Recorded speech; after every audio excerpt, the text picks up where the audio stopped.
This is your time, award season, like that. This is when you're like, you're not sleeping, you're not eating. Usually it's all wrapped up, but like by like mid-February. So like Oh it's, yeah, no, oh, it's usually 6 months starting at Labor Day with all the film festivals. yeah. This is an 8 month season. Aren't you lucky that you got to go through an 8 month season? This At the end of a really challenging, impossible year, it's actually been a wonderful year for film.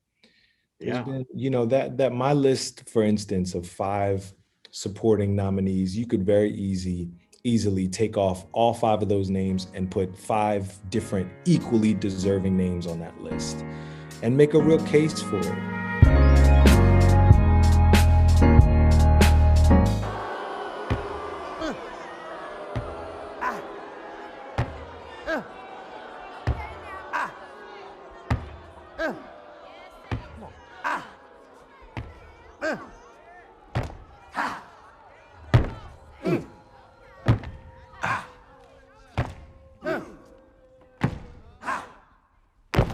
All together, yeah. Everybody.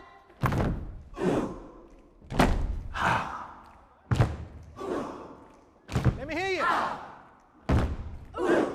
You got it, you got it. Sounds so good, yeah. Ah, yeah. That's the sound of the man working on the chain. The gang. That's the sound of the man working on the chain. Gang. All day long they're singing.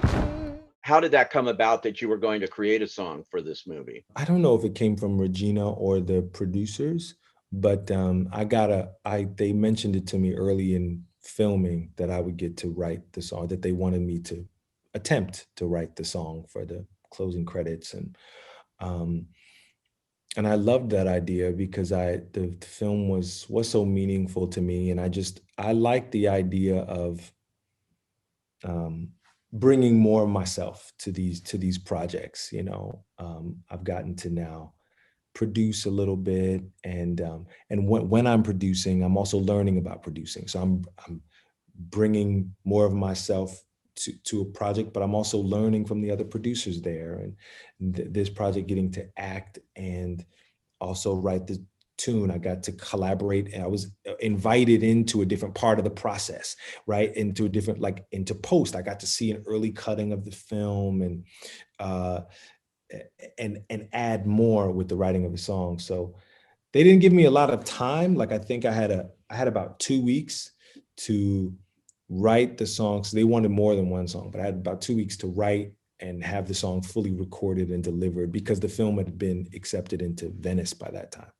Wow. No pressure. Yeah. How challenging was it to do Sam Cooke?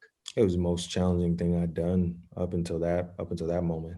Coming into Hamilton, nobody was expecting us to look or walk or talk like these people. They knew we were um, adding something, with the casting of it. We were adding a layer of storytelling. So it wasn't going to be literal in that way. Some of it was going to be symbolic, and some of it was going to require a leap of the imagination. William Still, there might be portraits of William, and there are, but nobody was going to be able to pull up a YouTube video of William Still walking and talking. This Sam Cooke, this was the first time that on some level they're going to be judging me on a verisimilitude, on how close I can come to the actual Sam Cooke. So that was scary. That was scary.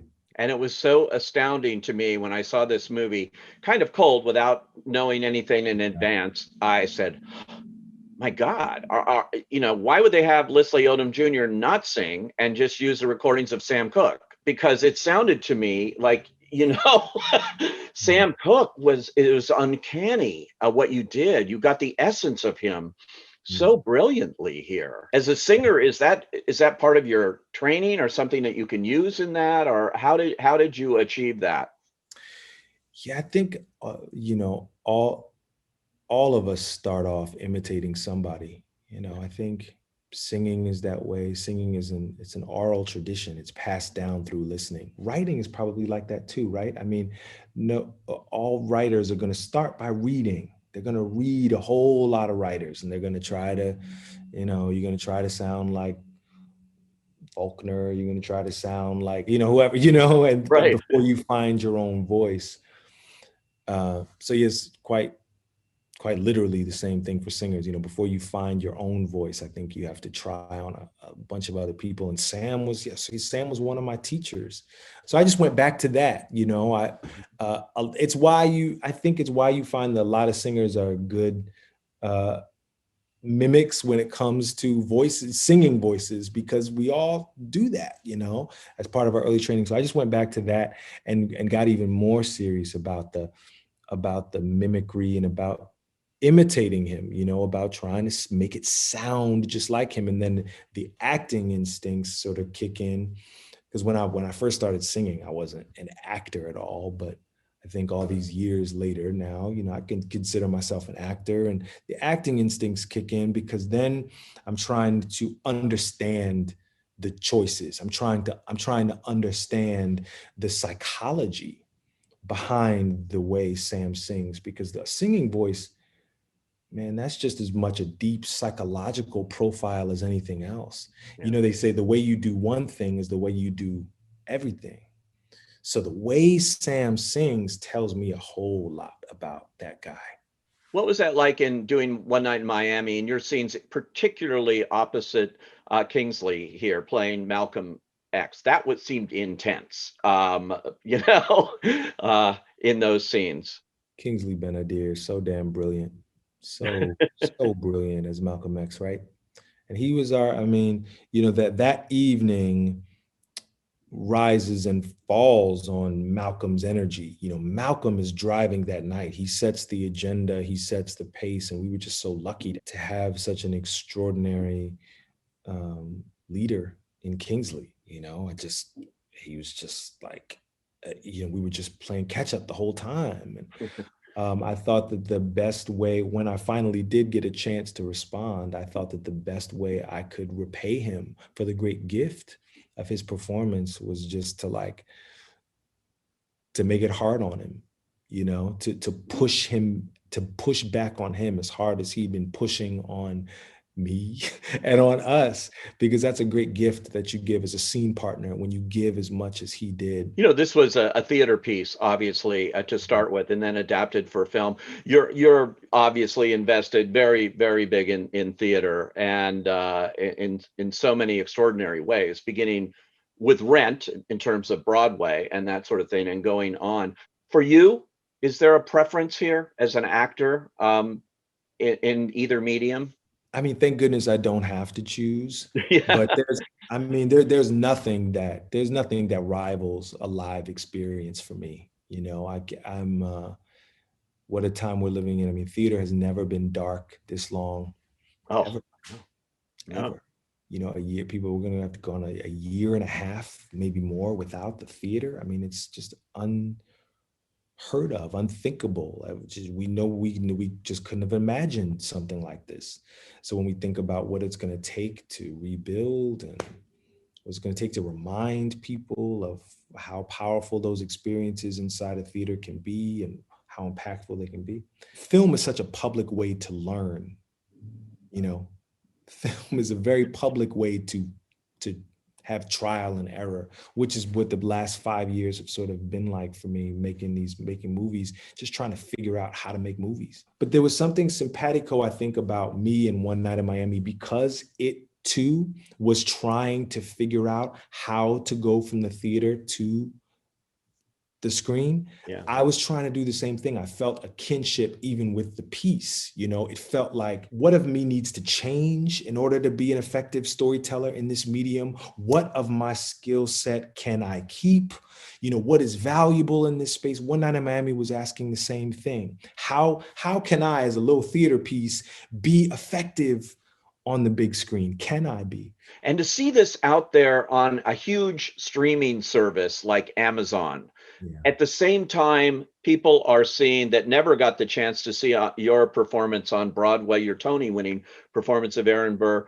on a huge streaming service on Disney Plus now. You know, both of these projects sort of colliding, and so important, I think, to have a mass audience experience them. I'm certainly grateful for the preservation. You know, I'm certainly grateful that Tommy Kail and Radical Media was able to preserve it in this way, because at least for that moment, I was my best. I was at my best. So just to have a high watermark in your life, you know, preserved in that way is special.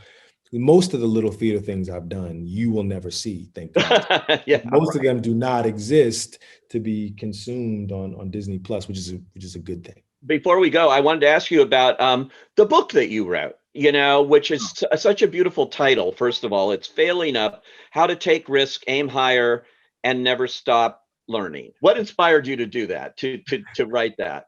Oh, I think probably because I had such a transformative experience in college and in my training. I was just given so much by teachers and mentors. I wanted to find a way to pass some of that along. What is that? What's the key takeaway that you have? Well, the central piece of advice in the book was really came at, and it's very true, but it came at a moment when I was looking to quit.